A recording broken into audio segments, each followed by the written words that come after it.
Good evening. Our top story tonight, happy Thanksgiving to everyone across the Player Profiler universe. We've got some great games coming up. We've got the Detroit Lions. Will it be a great game against the Green Bay Packers? Will it be a great game for the Detroit Cowboys versus the Commanders? Well, will that be a great game?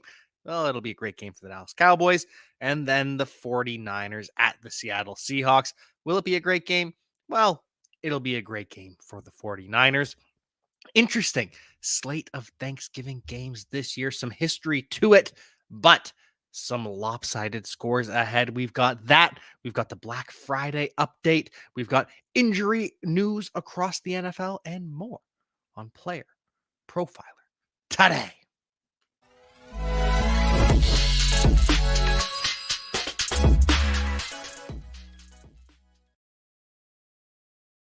And so we are back. Happy Thanksgiving week to everyone out there. I hope you enjoy the holidays. I hope you have a fantabulous time with your friends, with your family, with your loved ones. And so I hope you enjoy the Detroit Lions versus the Green Bay Packers. As you all know, I am a Lions fan. I cover the Lions on the Believe in Lions podcast.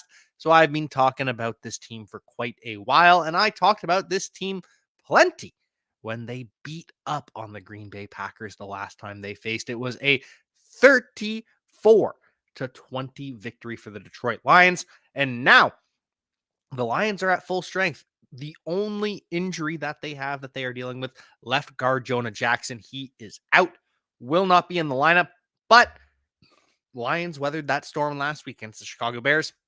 And I'm surprised they won against the Chicago Bears based on their performance early in the game, but they came back because they are a good team. The Lions are now riding 7 straight division wins.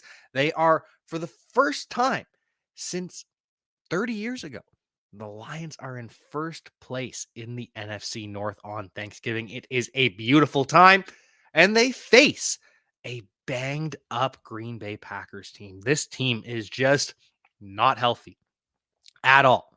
This is a very, very, very injured team right now. Aaron Jones is going to be out, dealing with a knee injury. He aggravated his MCL sprain. Oh, no, sorry, it was a hamstring strain earlier in the season. Now he's got an MCL. Aaron Jones is out. MCL is a 3 to 6 week injury, so we could see Aaron Jones on injured reserve. Hasn't been placed there yet. If he isn't on IR by tomorrow before the game, that is a good sign. So hopefully we see Aaron Jones back in 3-ish weeks, but he's not going to be there tomorrow. Happy to have the Hairy Snowman on the show. Happy to have my friend Anthony on the show, and happy to have Senior Football on the show. Such a better show when you all can tune in. Such a better show when we are able to go live. We are live. So if you have any questions, start, sit, decisions, hit me up in the chat. But in the meantime, the Packers are not only dealing with the injury to Aaron Jones, they are also dealing with an injury to A.J. Dillon. He is limited with a groin injury. He is officially questionable, expected to play, but at less than 100%. So no Aaron Jones, an injured A.J. Dillon. So now they sign Patrick Taylor back to the active roster. He was on the Patriots practice squad for a couple weeks there. Now Patrick Taylor back with the Green Bay Packers. And they also signed James Robinson back. Had him earlier in the season. He got cut. James Robinson bouncing around the NFL. So we'll see who RB2 is. Either way, it's going to be tough sledding. The Detroit Lions are tough on running backs. And now the rushing yards allowed will be slanted because the Detroit Lions are also terrible when it comes to rushing. Quarterback Justin Fields goes for over 100 yards this past week. But when it comes to designed runs by a running back, the Lions are good. So do not start A.J. Dillon this week if you don't have to. Packers are in trouble. And it's not just at the running back position, it's at the receiver position too. Christian Watson, he is practicing in full, he is playing, but he is also dealing with a shoulder injury. Same with Jaden Reed. He's got a chest injury. He's cleared. He's practicing in full. He's good to go, but neither of them are fully healthy. Dontavian Wicks, who just broke out, didn't practice on Monday or Tuesday. He was limited on Wednesday, but he is in concussion protocol and dealing with a knee injury.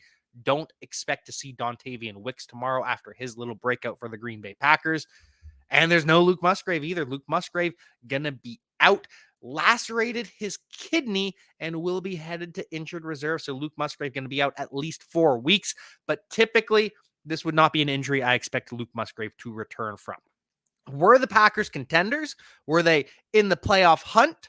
Maybe he could return if it was not a severe laceration of the kidney. Obviously, there are different grades of how severe this injury is, but last time we saw it with Keenan Allen a couple of years ago when he was young, quite a few years ago when he was young, I suppose, he missed the rest of the season.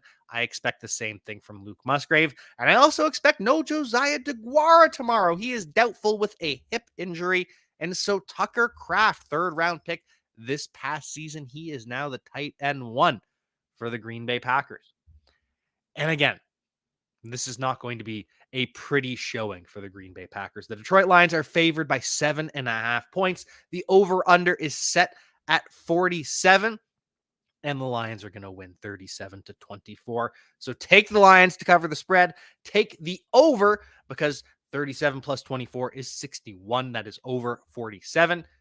And they hit the over last time too, 34-20. The last time they faced off, the Lions had a 27-3 lead at halftime. Let the Packers come back in the 3rd quarter and then stomped it out in the 4th. But this is going to be a high-scoring affair. The Lions love to give up points even when they're dominating in garbage time. They still allow a couple points. So Lions cover the spread. We hit the over. And when we get to the Dallas Cowboys and Washington Commanders, we'll be right after this word from the Podfather.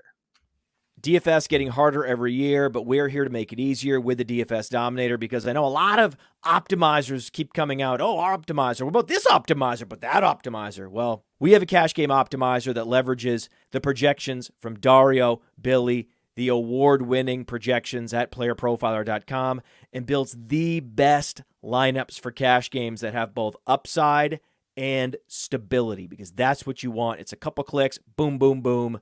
You get the best possible lineup for your cash games. But for tournaments, traditional optimizers don't work. That's why we have a Lineup Genius, which takes you through the process of building lineups the way they should be built. Which quarterbacks you want to be overweight on, then building stacks, then setting runbacks, then optimizing, and generating up to 150 lineups that you can easily import into DraftKings, into FanDuel. That's the DFS Dominator. It's only $45 a year. Not a week. A year. A year. Just go to Player Profiler, click on the DFS Dominator from the menu, and you won't be sorry. Hey, we're all starting new fantasy leagues all the time. And more often than not, where do we start our fantasy leagues at Player Profiler? On Sleeper. Because it's the best. You can imagine my excitement when I saw Sleeper rolled out. Sleeper picks, baby. And game stacking is the path to positive returns with these pick'em games. Find that sneaky shootout and set most of the players to go over their projection for that week. Or you find a game going to get dragged into the mud and take every member of the passing game for less than their projections that week. And if you pick up to 8, that's how you 100x your payout on Sleeper. It's called the Hail Mary. So if you use promo code Underworld, you get a $100 instant deposit match. Check out Sleeper's terms and conditions for details. These Sleeper picks are live in over 25 states. Yeah, buddy. And we are back, and we are ready for the Washington Commanders to be hosted by the Dallas Cowboys. And of course, the Cowboys are going to win. CeeDee Lamb popped up on the injury report earlier this week. He was limited on Monday with an ankle injury. Obviously, they don't have full practices on Monday. Then he is a full on Tuesday and Wednesday. CeeDee Lamb, good to go. No reason to worry about him, especially against a Washington Commanders secondary that has been torched over and over and over and over and over again. CeeDee Lamb is going to go off. Maybe he will be aided by Rico Dowdle in the backfield. Rico Dowdle is officially questionable to play. He did not practice on Monday or Tuesday. Limited on Wednesday with an ankle injury. We will see if he is in the active lineup or not. Either way, he is going to be limited, so expect a healthy dose of Tony Pollard. Expect a healthy dose of CeeDee Lamb. as the Dallas Cowboys take on a Commanders team that just got embarrassed by the New York Giants. Tommy DeVito, the Italian stallion at quarterback, is coming in hot with his first NFL victory against the Washington Commanders. The Commanders last week against the Giants were without Antonio Gibson. He was limited throughout this week at practice. He's officially questionable to play. Brian Robinson has become the lead back in his stead. Brian Robinson, actually, fun fact, is the only running back to finish as the RB1 twice this season. Who would have thought? Out of all the running backs out there, out of all the success that Christian McCaffrey and DeAndre Swift and all these other guys have been having, that it would actually be Brian Robinson, the one that is popping off, or at least has popped off the hardest twice this season. Commanders also going to be without Emmanuel Forbes, the rookie cornerback, who got benched earlier this season, but he's out with an elbow injury. So if there's an injury, he's not coming onto the field. So Dallas Cowboys favored by 14 points at home. So you'd think this would be an 11-point spread on a neutral field. Do you think the Dallas Cowboys are 11 points better than the Washington Commanders? I mean, I get it. The Commanders have been frustrating. They've been disappointing. They just had a very disappointing loss to the New York Giants, who should not have been in that game. But this is a divisional matchup. Things get weird. And Sam Howell is slinging it all over the field. So no, I do not think the Dallas Cowboys cover the 14-point spread. I do obviously think that the Dallas Cowboys win. I think they actually win 31-23. So they do not cover the 2-touchdown spread, but they still win by 2 scores. Dallas Cowboys win handedly. Sam Howell makes it a little bit fun. Commanders cover 14 points. This obviously hits the over at 48.5, 54 points scored by the Dallas Cowboys and the Washington Commanders. Love it. Absolutely love it. Both of our starting games, the traditional games for Thanksgiving, hit the over. You absolutely love to see it. Flex in non-PPR, Tank Dell versus the Jaguars, Devontae Smith versus Buffalo, or Breece Hall versus Miami. Going to be sitting Breece Hall, especially now that Tim Boyle is the starting quarterback for the New York Jets. That is not going to go well. I know some people are hoping that the Jets offense is going to get better. It ain't. Tim Boyle is terrible. I don't know how Tim Boyle got to the NFL. He had a season where he completed 45% of his passes in college. He had like a 1 touchdown to 7 or 8 interception ratio in college. Got some starts with the Detroit Lions. Was not good then. So I don't love Breece Hall this week. And when it comes to Tank Dell versus Devontae Smith, at this point, I trust Tank Dell more than I trust Devontae Smith. Who saw that coming entering the season? Both small, undersized wide receivers. Tank Dell, the wide receiver 1 for the Houston Texans. Devontae Smith, wide receiver 2 for the Eagles. So give me Tank Dell with CJ Stroud. Number 1 versus number 2. It's a good problem to have, Sin. It is a very good... Oh, you'd lean Breece Hall. I would not lean Breece Hall given the state of this Jets offense. Tim Boyle is that guy that has a third cousin. Oh, he absolutely does. Tim Boyle has to be a Nepo baby. There is no way that he is bouncing around and sticking around the NFL based on his own merit. I'm sorry, but it's just not happening. Anyways, final Thanksgiving matchup that we've got: Seattle Seahawks versus the San Francisco 49ers. Seahawks are hosting. Seahawks will have Geno Smith. He is going to be in the lineup. He did not suffer some structural damage to his elbow. There were questions on whether he would play. He's been limited throughout the week. He is expected to be in the lineup. Unlike Kenneth Walker, KW3 is expected to miss this week. He's dealing with an oblique injury. Didn't practice throughout the week. He's officially doubtful. Not expected to play. Also, apparently not a candidate for injured reserve right now. We'll see, because Pete Carroll never tells the truth when it comes to injuries. Pete Carroll is one of the biggest liars in the NFL, and he'd be proud of that, me calling him a liar, because he does. He knows it. But anyways, Kenneth Walker, I'm not ruling out injured reserve at this point. I don't know what the injury is. He's out this week. Just prepare. that it could be a long-term thing. And without Kenneth Walker, Zach Charbonnet is expected to be the bell cow, or at least was this past week, plays 85% of the snaps. That is a dominant, majestic number. The one question is, how much does Kenny McIntosh play? Kenny McIntosh, drafted in the 7th round by the Seattle Seahawks. He is expected to make his season debut. He started the season on injured reserve. Now he's back, expected to play against the San Francisco 49ers. So how much does he eat into Charbonnet's workload? I'd still expect like a 70-30 split. It's his first game. His first game's against the 49ers. You don't want to set him up for failure. So you ride Zach Charbonnet. You start Zach Charbonnet in most leagues because Zach Charbonnet is going to be a bell cow, and we love bell cows. Seahawks also expected to have DK Metcalf, though. So no Kenneth Walker. Yes, Geno Smith. Yes, DK Metcalf. He is off the injury report with a toe injury. 49ers will be without Talanoa Hufanga. He is out for the rest of the season. He suffered a torn ACL. Hate to see it for one of the rising safeties in the NFL. Great story, self-made man, really worked hard at it, worked a lot with Troy Polamalu. We hope to see him return next year at full strength. And so the 49ers defense takes a hit, but the 49ers have also dominated the Seattle Seahawks in recent years, or maybe not recent years, but at least their last 3 matchups. They played 3 times last season. The first time they played was a 27-7 victory for the 49ers. Then we saw the 49ers win 21-13 in December, and then they meet again in the playoffs, and the 49ers absolutely curb stomped the Seattle Seahawks 41-23. Wasn't close at all.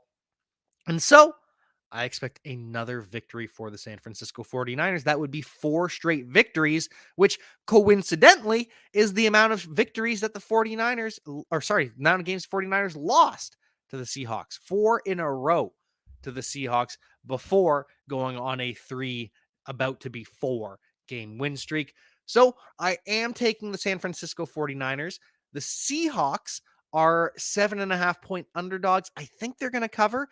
We're going with 23-17 for the San Francisco 49ers. The Seahawks cover that spread, lose by 6, and 23-17. That is 40 points.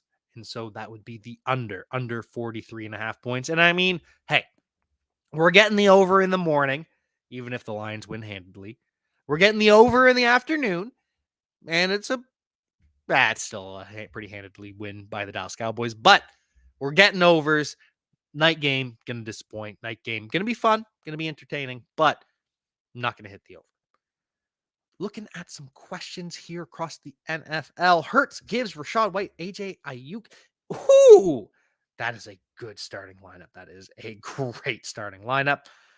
What is up, my friend? Need your help, sir? My says Fields and Purdy are better starts than Hurts this week. Do you agree? I am 4-7, and I still have a chance to make the playoffs. I don't know about that. Jalen Hurts against the Buffalo Bills. It's going to be a high-scoring affair. Jalen Hurts and the rushing touchdown upside. I think I'm sitting Brock Purdy. I'm starting Justin Fields. I'm starting Jalen Hurts. I just cannot, in my heart of hearts, sit Jalen Hurts if he is starting. I apologize for disagreeing with your gut, but I just can't do it. Sit 1 RB in PPR. Tony Pollard, Gibbs, or Swift. Sit 1 Swift or Rachaad White versus Indy. Ooh, at this point, do you sit Tony? He's got the role, though, and Dowdle's hurt. Ooh, I think I sit DeAndre Swift. Against the Buffalo Bills. And that's tough. I don't want to do it. Stroud or Purdy? I'm going with CJ Stroud. I cannot sit CJ Stroud at this point in good conscience. CJ Stroud is a top 8 quarterback, at least in fantasy football. He might be a top 8 quarterback in the NFL at this point, too. Moving on and giving you injury reports across the NFL. We have some updates on Black Friday. The Dolphins expect to have Devon Achane in the lineup. He was listed as day-to-day, but he is officially limited. with that MCL re-aggravation. I don't think he should play. I think the Dolphins should sit him out, but he is trending towards being active. So we'll see how this shakes out. Tyreek Hill, on the other hand, he has a hand injury. He is fine. Not going to be playing Fortnite this week, but that is about the extent of it. They'll be up against the New York Jets, who will not be with Zach Wilson. We talked about it earlier. Zach Wilson is benched for Tim Boyle. Tim Boyle, not an NFL quarterback, not a backup NFL quarterback, more of a practice squad guy. And even then, I don't know, but he is going to be backed up by Trevor Siemian. Zach Wilson demoted all the way down to QB3. And granted, it would be tough for anyone to succeed behind this offensive line. It is terrible. Probably the worst in the NFL. Arguably one of the worst that we've seen in recent NFL history. The Patriots also probably competing for that as well this season. But Zach Wilson has been awful. And Robert Saleh finally makes the call, finally makes the decision, says that could things have gone differently in the 2021 draft? Well, Saleh has shared his thoughts with GM Joe Douglas. What does that mean? We don't know because Robert Saleh will not share his thoughts with us. Why did it take so long for this to happen? Oh, well, we wanted Zach Wilson to have a redshirt season, but, then the Aaron Rodgers injury happened. And that's the problem to begin with. The Jets went all in on making Aaron Rodgers comfortable. They bring in Tim Boyle because he and Aaron Rodgers are best friends. Tim Boyle, the guy who sprinted down the field to look at Aaron Rodgers doing the Key and Peele celebration, the pump celebration. That is why Tim Boyle ends up as QB3. They want to make Aaron Rodgers happy. Well, Tim Boyle has to be QB3, so we can't cut Zach Wilson. So Zach Wilson is just the backup, and it has cost the New York Jets, 9 touchdowns on offense this season, 7 different offensive lines, and a 23% conversion rate on third down, worst in the NFL. It is awful. It is horrible. It is terrible. And it's not going to get better with Tim Boyle. And it's probably not going to get better with Aaron Rodgers. Aaron Rodgers says he wants to return to practice on December 2nd. Robert Saleh says we'll wait and see what the doctors have to say about that, whether we clear him or not. But really, putting Aaron Rodgers behind this offensive line, it's not worth it. It's not worth the risk. I hope the Jets lose these next couple games. They will. They should. They're going to. But I hope they're out of playoff contention to protect Rodgers from himself. And I can't believe that I am saying that. Anyways, the Dolphins are going to win in a blowout on Black Friday. I understand why they made this a Black Friday game on paper entering the season. This was going to be a lot of fun, but no.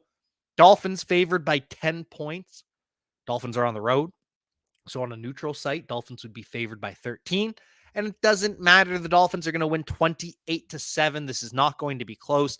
Tim Boyle is not going to move the ball at all. At some point, Tim Boyle may get benched for Trevor Siemian. It's going to be a gong show. Dolphins are going to take their foot off the pedal. Even though this is a good defense, they're still going to hang 28 points. And the Jets score 7. So the Dolphins cover the 10-point spread. They fail to hit the 40.5-point over-under with a combined score of 35 points. So that's what we're going to see over the next couple days across the NFL. Back to you and your questions. Should I start Jalen Hurts versus the Bills at home or Dak Prescott versus the Commanders at home in standard? 6 points per touchdown, and also Dustin Hopkins versus Broncos or Brandon Aubrey. Ooh, Dak versus the Commanders is spicy. I think I go Dak. I think I do go Dak over Jalen Hurts. There are not many quarterbacks I would sit Jalen Hurts for against the Buffalo Bills, but he is dealing with a knee injury, and Dak is going to carve the Commanders. So give me Dak over Jalen Hurts. And for kickers, I don't really have good kicker takes. Start Brandon Aubrey because I just like to pick a kicker and just stick with him, and Brandon Aubrey is that kind of guy. I have no comfort in starting Scary Terry against Dallas. Shakir or Flowers over him. Khalil Shakir is fine. Zay Flowers is a little bit banged up right now. I'm still starting Scary Terry. Worried about Waddle this week? Would you take a chance on Brandon Cook? No, I wouldn't take a chance on Brandon Cooks over Jalen Waddle. No, I would not. Are we staring any lower end wide receivers over Chase? Can Cincy's backup QB play against number 1 CBs? No, we're going to start Jamar Chase over lower end wide receivers. He's still Jamar Chase. T. Higgins is dealing with a hamstring injury. He's not going to play this week, more than likely. He didn't practice today, so I don't expect to see him. So Jamar Chase, even with the drop off in efficiency, he's going to compensate with that in targets. It's the Tom Savage corollary. Even with Tom Savage at quarterback, DeAndre Hopkins was still great. What are we looking at here? I'm worried about the Dolphins either obligating the Jets and Tua not being used much, or the Jets defense playing well enough against Tua. Any thoughts? I'm fine starting Tua. I mean, the Jets defense is good, and so it depends on your other options, but I'm not particularly worried. I think the Jets offense is going to be bad enough that it's going to put up some points for the Miami Dolphins because I'm going to be putting them in bad situations. So, going to be some turnovers. Yeah. Okay, last question for me. Pick one in PPR. Calvin Ridley versus the Texans. Christian Kirk, Puka Nacua versus the Cardinals. Give me Christian Kirk this week against the Texans. Calvin Ridley going to be up against Derek Stingley. Christian Kirk going to have an easier time in the slot. Actually, no, give me Puka Nacua. No, Cooper Kupp's going to miss this week. Cooper Kupp day-to-day with an ankle sprain. Didn't practice today. They're still not ruling him out. Still not officially ruling out Cooper Kupp. He's not going to play, so give me Puka Nacua, even though he's dealing with a shoulder injury. What about Brandon Cooks or Hall in standard? I could see Cooks possibly having a boom game. Yes, I could see Brandon Cooks possibly having a boom game, but I'm still going with Breece Hall. Brandon Cooks, maddeningly frustrating. I just don't trust it. As much as I think the Jets are going to be awful, thanks to Tim Boyle, Breece Hall still has that electric ability. So yeah, give me Breece Hall over Brandon Cooks this week. I just don't trust Brandon Cooks, and I guess I got burned by Brandon Cooks a couple times, but maybe I'm biased. But still starting Breece Hall. Other news for the Los Angeles Rams: Darrell Henderson was cut by the team. Kyron Williams is going to be back this week off of injured reserve. Henderson signs to the practice squad, so now Kyron Williams back to RB1. He's going to be backed up by Royce Freeman. We'll see whether or not Darrell Henderson is active on game day. Maybe they go with Zach Evans as RB3 instead. Saints do expect to have Derek Carr back this week. He is in concussion protocol, but practices in full today. That is the necessary steps to clear concussion protocol. So expect to see him on Sunday without Michael Thomas. Michael Thomas not going to be in the lineup. He is headed to injured reserve with a knee injury. He's going to need some time to recover. No T. Higgins, as I mentioned, did not practice today. Still dealing with a hamstring strain. The fact that he's not practicing today tells me he's probably not going to be back this week, but keep an eye on the injury report. We will be back tomorrow talking about all this, giving some injury updates. Chargers do expect Keenan Allen to play this weekend. He's dealing with a shoulder injury. Played this past week, had some drops in the sun. Wasn't pretty, but Keenan Allen is a must start. Don't think we're going to see Justin Jefferson this week. He is questionable, but the Vikings have a bye, in the way that they have talked about this injury, it sounds like they're going to give him another week to activate. Then we will see Justin Jefferson return after the bye, and it's going to be worth it. We'll see who the running back for the Minnesota Vikings is, though, because Alexander Mattison continues to fumble. Kevin O'Connell was asked about the fumbles and says it's very important that our guys understand how important it is to possess the football. Double important. It's very important that our guys understand how important it is to possess the football, and then goes on to say we have to be critical and make sure there is an accountability factor there. Sounds like Alexander Madison's getting benched. Sounds like Ty Chandler is going to be the guy going forward. Baltimore Ravens have some positive news. Mark Andrews, not as bad of an injury as initially thought. It's starting to sound like there is an outside chance he could return for a playoff run. Now, we did see Philip Dorsett, the wide receiver, return after 7 weeks. We saw Randall Cobb return after 10 weeks. So, outside chance Ravens get Mark Andrews back late in the playoffs, but still probably unlikely. Lamar Jackson seems to be fine. He's got the ankle injury. He's jumping on it for the media. He is good to go, seems like. We'll see which receivers play this weekend. Odell Beckham doesn't practice with a shoulder injury, but we've also seen Odell Beckham take Wednesdays off often throughout the season. Rashad Bateman scares me a little bit. He leaves practice early with a foot injury. John Harbaugh says he should be fine, but I think he said Rashad Bateman was going to be fine the last time he dealt with a foot injury, and that was a Liz Frank. So, yellow flag for Rashad Bateman. If he's limited tomorrow, I'm no longer worried. If he's full tomorrow, I'm not worried, but a little bit worried about Rashad Bateman that it might be another serious foot injury. Zay Flowers also limited with a hip injury. We will keep you updated throughout the week what the practice reports say on him. Final news and updates around the NFL. The Texans get Dameon Pierce back. He's practicing in full. Looks like he's going to be a go on Sunday. The Falcons will turn back to Desmond Ridder. Taylor Heineke not practicing this week. He's dealing with a hamstring strain. Not going to be practicing this week, so they must return to Desmond Ridder. The Patriots won't tell us who they're going to be starting this weekend. They are still undecided on who quarterback one is going to be. Mac Jones says we'll see. He says he hopes he's going to be starting, and that's the plan, he thinks. The Patriots. It'll be interesting to see what happens with Bill Belichick and who replaces him after he is fired or traded in the offseason. Brown's going to be starting Dorian Thompson-Robinson once again. Joe Flacco looking like he's going to be QB3 behind PJ Walker. Sean Watson underwent successful shoulder surgery. Browns expect him back next year. And the Steelers have made a massive, massive change. The Pittsburgh Steelers have fired Matt Canada, offensive coordinator, everyone's scapegoat. No one likes Matt Canada. Boring offense, easy to criticize. So they replace him with Mike Sullivan. Mike Sullivan was the Giants offensive coordinator in 2016 and 2017. Knows how to target his wide receiver one. Odell Beckham had almost 170 targets in the season that they played together before injuries derailed the next season. And then Tom Coughlin got fired. Mike Sullivan got fired. But even just bare minimum competency on offense, replacing Matt Canada, that should help, right? And that should mean more playtime for Jaylen Warren because he's clearly better than Najee Harris. And that should mean more targets for George Pickens because he's clearly their best receiver. But then again, Kenny Pickett's in at quarterback. Kenny Pickett is a bad quarterback. So at what point does Mitchell Trubisky take over the offense now that we've already made one change and you can't blame it on the OC anymore? So if Kenny Pickett continues to struggle, it's Mitchell Trubisky leading the Steelers to the playoffs.